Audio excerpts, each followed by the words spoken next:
Morning show here on the Rise News. Well, joining us now is Ojy Okpe to tell us all about her interview with Tiwa Savage. Welcome, Ojy. Good morning. Good morning, Adeswa. Good morning, Mr. Ifeni. Good morning, Good to see Ojy. you here. Yeah, it's a pleasure. All right. Well, obviously the exclusive with Nigerian diva, like you said earlier today. She was such a breeze to talk to. We sat down at her house and we discussed several topics, including her global record deal and what she's doing for women empowerment in Nigeria. Let's take a look. Tiwa Savage. Yes. Welcome to the program. How are you? Good, good. This is really crazy because normally we're hanging out. Yes, having and this fun. time we have to be So serious. to be professional. So you broke the internet. Did I? With Oh, your wow. announcement. The Universal record deal. Yes, yes. How did that come about? I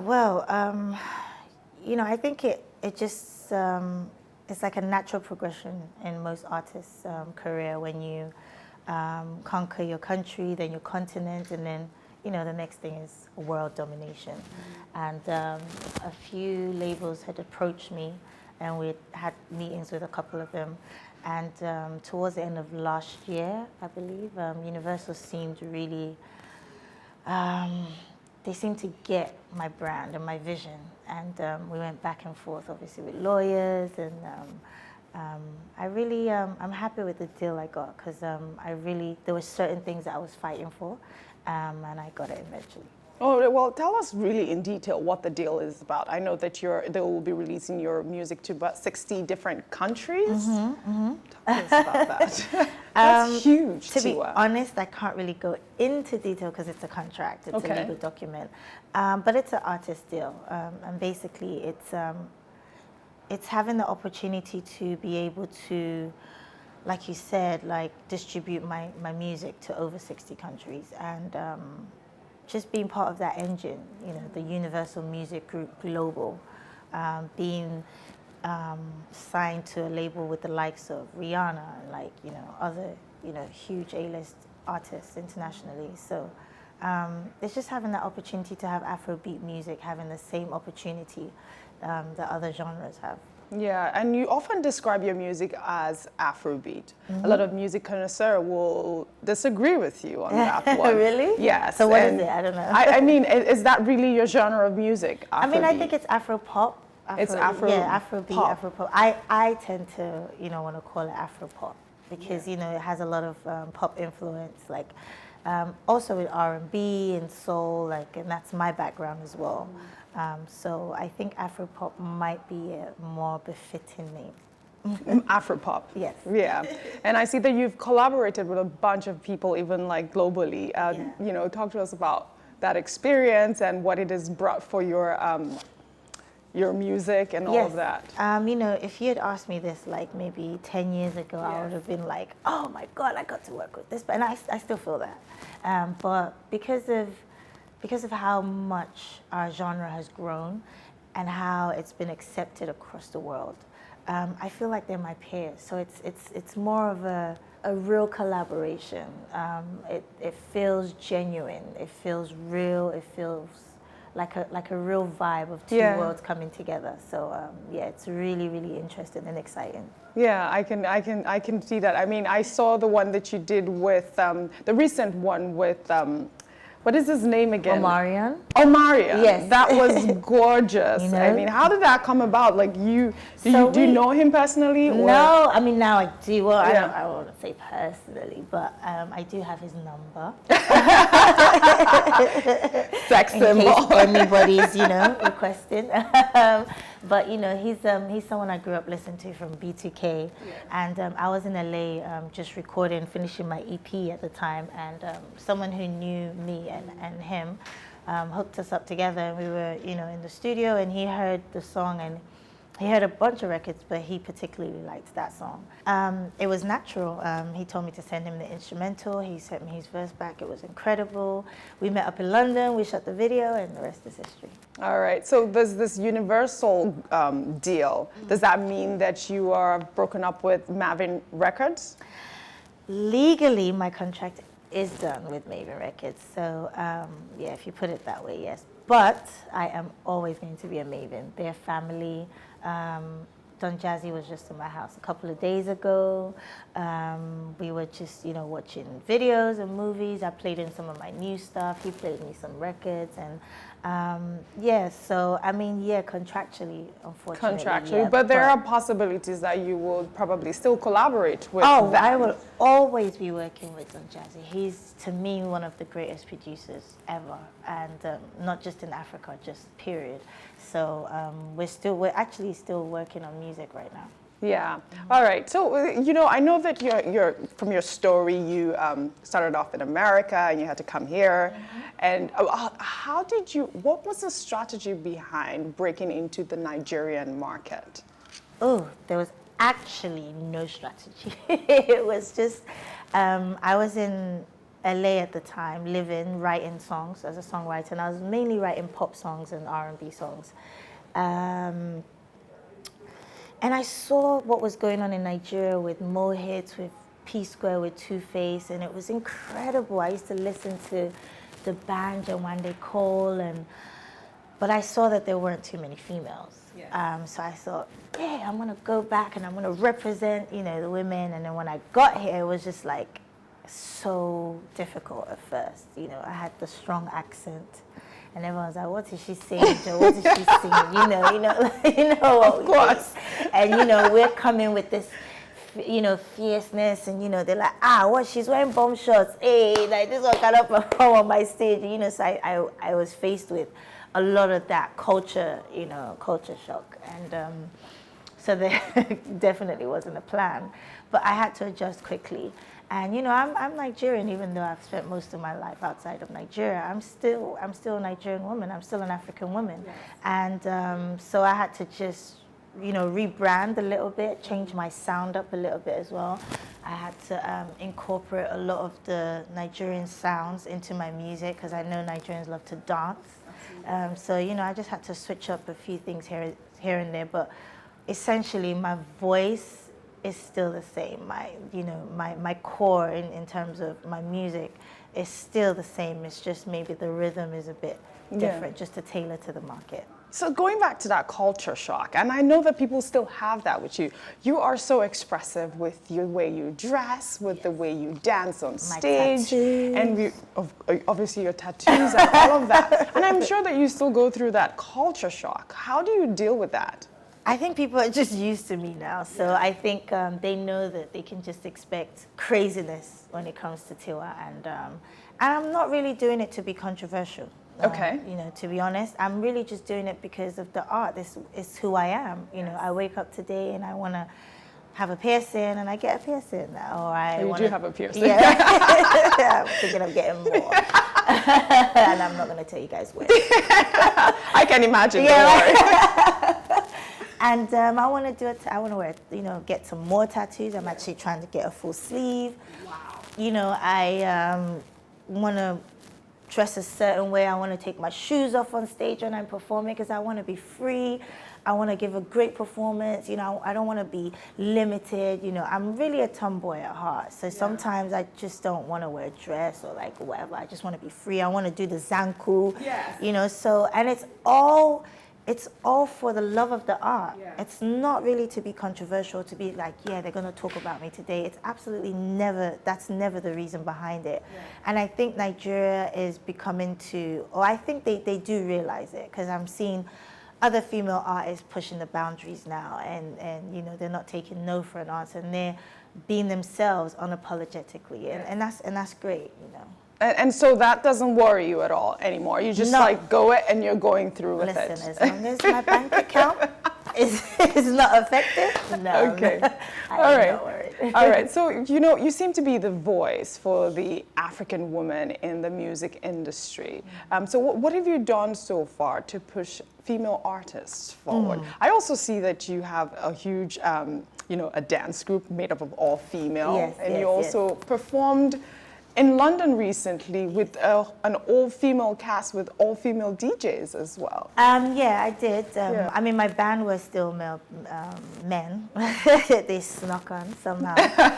But like you said, those are great examples where, you know, I try to just, I don't know, give more women a voice. So, you know, I had a lady who's a bass player come on stage, and she's absolutely amazing, fantastic. I had, you know, female DJs play, like, open up for my set. I always have a cast of female dancers. And that's really because I've always admired the fella dancers. Okay. I feel like they're the unspoken hero. Like they are like amazing. Their vocals, their dancing, the energy they give him on stage, and I've always wanted to embody that. And that's another reason why I dance barefoot as well. Okay. So when you see me on stage, you see like 10 girls with like shaking our bum and dancing and getting down. That's because I'm so inspired by the beautiful women that, you know, used to back up Fela as well. So, and I'm starting a foundation as well this year. I think it's long overdue. I don't want to give too much away, but it's geared to the girl child and also the boy child as well. Yes, because they're important too. Yes, of course. I feel like we spend a lot teaching women how to, you know, be submissive, how to be, you know, wife, a mother, and we need to teach men how to be loving husbands, how to be the head of the house. And I have a little boy, so, you know, that's obviously very close to my heart. All right, and I know that you're an only girl. I mean, is this part of the reason why you are so into women empowerment? I think that's more the reason. I think that's the reason why I'm more of a tomboy, yeah, because I grew up surrounded by boys, and I'm still surrounded by boys.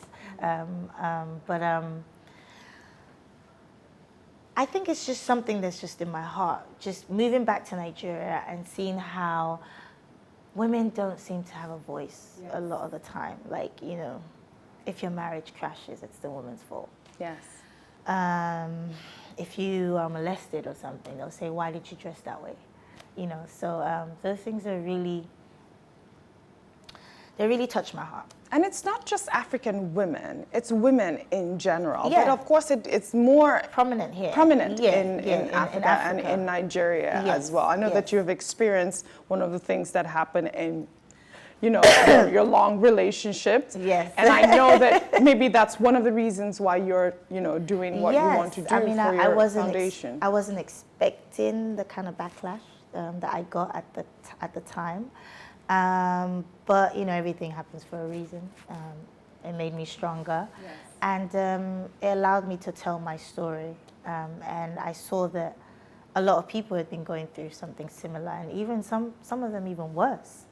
And we're not able to speak out, and still not able to speak out. And I'm going to tell you, I must commend you, because of you, a lot of women started talking about their relationships and their issues and the fact that women are so marginalized in terms of, you know, breakups or whatever it is. But I must commend you with everything that you came through, because without your voice, Tiwa Savage, a lot of women will still be behind their whole. Yeah, I know, and I think we still have a lot of work to do. I think we all have a voice. You know, if it's, you know, I might have a voice that can reach millions, but you might have a voice that can reach your next door neighbor, and that's a lot more effective because they can see you, they can feel you, they can see your experiences. I'm on TV and it's just like, oh, you know, she went through this, but hey, you know, she's on a private jet to some island somewhere, her life is fine. And, you know, they might not really be able to connect as much as they can connect to the person right next to them. So we all have to understand how powerful we all are and how influential we all are. I'm no more powerful than the next woman. So I just think it's important as African women for us to realize our worth and how strong we are in today's society. All right, we're gonna move away from that mushy stuff and talk about your give us a tissue because I'm about to cry too. But we'll talk about your social media. Yes. What's going on with that, Tiwa Savage? I just had to clean up. No, you know? no, you don't. Back up. There is not. What happened? So we just you just decided to delete all of your photos and leave 3 photos. I mean, we knew something was coming. This was huge when this Universal thing happened, because I think one of the artists abroad, what's her name? Taylor Swift did something like that. Oh, really? I didn't even know. Yes, she did. She actually deleted her entire Instagram account, and everyone was like, "What?" But then when Tiwa Savage did it. Honestly, I didn't know about Taylor's one. Okay. But I was actually doing it and people didn't realize. So I was deleting like 100 a day from like last year. And then some of my fans were just like, wait, her posted down to 200, what's going on? Okay. And it was basically because I wanted to just, I don't know if I would say rebrand, but I felt like this is a new era, a new beginning for me. And I wanted my page to look a certain way. I felt like it looked like a marketplace. You know, there was just so much going on, and there wasn't a theme. So yeah, that's really why I deleted it. Not even for the Universal announcement. Okay, I just it wanted wasn't to for clean. that. Okay. Yeah, you know, sometimes you want to clean up your wardrobe. You want to bring in. Oh new no, I don't stuff. clean it up that much. Well, me, I'm coming to I clean your still wardrobe. like my. I'm coming to steal your clothes, your shoes, because I've been eyeing this babe for No, a that's long not time. true. I've been eyeing you. I'm not. So, you know, it was just cleaning out. Yeah. And just starting afresh. And then it just happened to, you know, I closed the Universal deal around February this year. So I was just like, hey, look, I've been off social media for a while. Let me just stay off for another couple of months and let's just, you know, announce everything, you know, together. So it kind of worked out. You know, you're so inspirational, Tiwa. And, you know, it's like people just want to be like you. So tell them, what is it that drives you? What is it that motivates you? What makes you wake up in the morning? Every morning, actually, well, not every morning. A lot of the times I wake up and I'm like, can I keep doing this? You know, but, you know, I see my son. You know, I open my phone, I see messages from so many different people, from a 12-year-old to like a 65-year-old, you know, to saying, congrats, I love your song, or that outfit you wore was fierce, and just different things. And I'm just like, that honestly fuels my engine every single time, because I'm like, I can't give up because of this person. Because of this person that wants to go into modeling or wants to be a presenter or whatever, and they see me and they see my story and they're like, if she can do it, you know, I can do it. So for that reason, I cannot give up.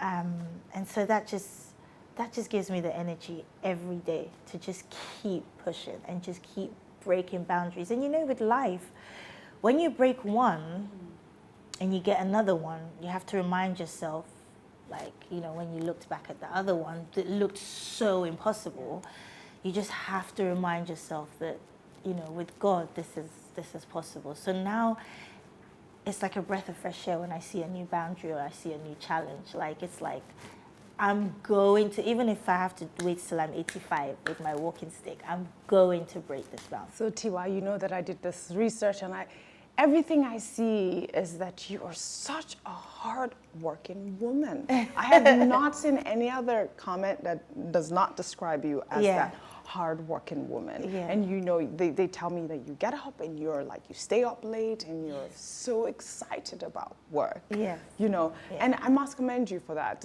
And I want to know how you became that person and what gives you that work ethic that you have so much. I mean, we all have it, you know. Yeah. Someone We all sees- have it. Wow. Yeah, Okay, no, you do. No, Someone looks I at- thought you meant like. No, I mean, like, someone looks at you and they see like how absolutely stunning you are, but they don't see the workout, they don't see the hours of makeup, the rehearsal with you in the mirror, you know, like going over your questions. They don't see all that. And that's the same with me, like, you know. And when you're doing something you love, more importantly, when you're doing something that you were created to do, you know, there's a difference. Like, it doesn't seem like hard work. It just seems like purpose. So, yeah, I wake up as early as 5 because of my son. and I sleep maybe like 3, 4 in the morning, and sometimes I have like 2 hours sleep, and I keep going, and that's because there's just so much to do, and it's purpose. So the hard work for me, it doesn't really seem like hard work. Sometimes I'll look back at my week and I'll be like, I've done this, and I wear myself out too sometimes, and I have to give myself a break. But it's just because of purpose. Yeah, and you talk about your son, like how do you even manage that? He's 4? He's going to be 4 in He's 2 4, months. yeah, he's 4 already. Yeah, how do you manage that? We're women, man. We can multitask. Like I can be breastfeeding and recording a record at the same time. And God has given us that gift, and it's just natural, you know. For me, it's like, you know, when someone asks me, "How are you able to do it?" and I'm like, I don't know. It's just like waking up and brushing my teeth. I don't think about it. It's just that maternal instinct you have. Like he's my everything. Like I make sure, like before anything, I make sure my son is good. And it's not a chore, it's not a headache. It's like, that's my baby, you know, like, you know, yeah, so, and I have to balance it out now. Sometimes, you know, I can't just get up and travel somewhere. I have to make sure that, you know, he's good, or sometimes he travels with me when he's not in school. So it's easy. Yeah, it's easy also because I have a good support system. You have a support system. And then talking about these tours that you go on, I know that you recently was in the Global Citizens Festival. Yes. Tell me how important that is for African musicians. Oh, it was great that it was on African soil. It was, oh my goodness, the energy there, the love was incredible. Like, you know, and they treated everyone the same. You know, they treated, you know, Beyonce, Jay-Z, myself, Wizkid, Casper, we all felt like, you know, kings and queens, and it was amazing. The crowd gave the same response to everybody. Like it wasn't like, oh, these are the African artists and these are the international artists. We were all the same, you know. We all stayed in the same hotel. You know, Kelly Rowland was next door to me, so I was like, hey girl, you know. it felt good, and the cause behind it, you know, more importantly, you know, all the different foundations, the different NGOs, you know, all of that, and to see that they're following through. It didn't just stop at the concert, you know. To see that they're still, you know, following through with all the foundations is incredible, and it was really important for Africa. You just mentioned Kelly Rowland, and so I go back to Beyonce, and everyone describes you as the Nigerian Beyonce. I know you've said that you draw inspiration from her. Yes, of course. And, you know, I mean, tell me about that. It's obviously humbling and amazing that they would compare me to, you know, one of the greatest. Like, you know, I don't know. I don't even know what to say, because it's just amazing, and I just want to keep making Africa proud. Yeah. You know, especially African women. I want them to, you know, just to continue to draw inspiration from me the same way I draw inspiration from Beyonce, from Rihanna, from Oprah, from Moa Budu, from, you know, Naomi, everybody. What do you think that we African women need to know? How do you think that we can change our narrative?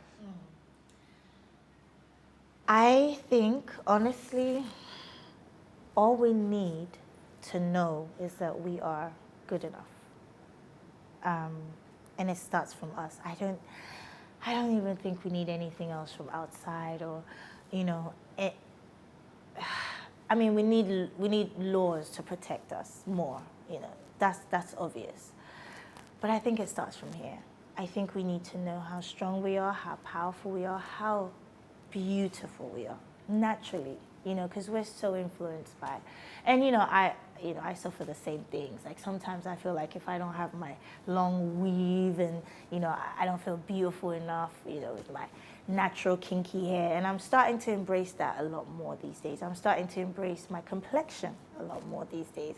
Sometimes when I used to do my photo shoots 6-7 years ago, you know, you would airbrush it a little bit lighter, but I'm like, I want to be dark, you know, make my foundation black, you know, because it's so rich and it's beautiful. We need to know how powerful we are. Like, we birth kings, you know, as African women. And, you know, to birth a king, that means you're a lioness. Yes. You know, you're going out to hunt, you're coming home and you're still looking after the home. The African woman is a bit different now. We still work 9 to 5. We work a full-time job and we raise African children. That's really, really, really important to remind ourselves how beautiful and how powerful that is.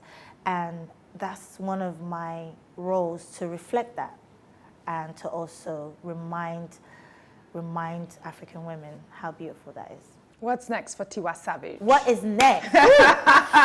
You're trying to get exclusive from me. The only exclusive interview is with her eyes.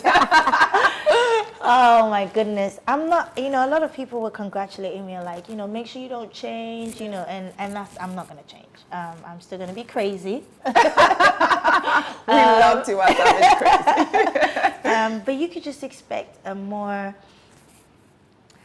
bigger version of me, you know, more crazier version of me, but it's still me, you know. The music is still going to essentially be the same. So expect more music, more collaborations, performing on bigger platforms, more videos. I want to expand my brand into fashion. Wow, yes, absolutely into amazing. merchandising, into education. I Acting. want to open music schools. Acting? Yes, yes, Oh, great, yes, great. definitely. Acting, definitely. But yeah, so just, I want to explore so much more. I want to go to the Met Gala. We need to go to the Met Gala. We'll see you at the Met Gala. Yes, we're going to go together. Yes. Yes. You have Yes. been an absolute pleasure to talk to, Thank Tiwa. you. Thank you so much. You're so easy to talk to. Thank you so much. Thank and you. huge congratulations on Thank your you. new deal. Thank you. Thank you.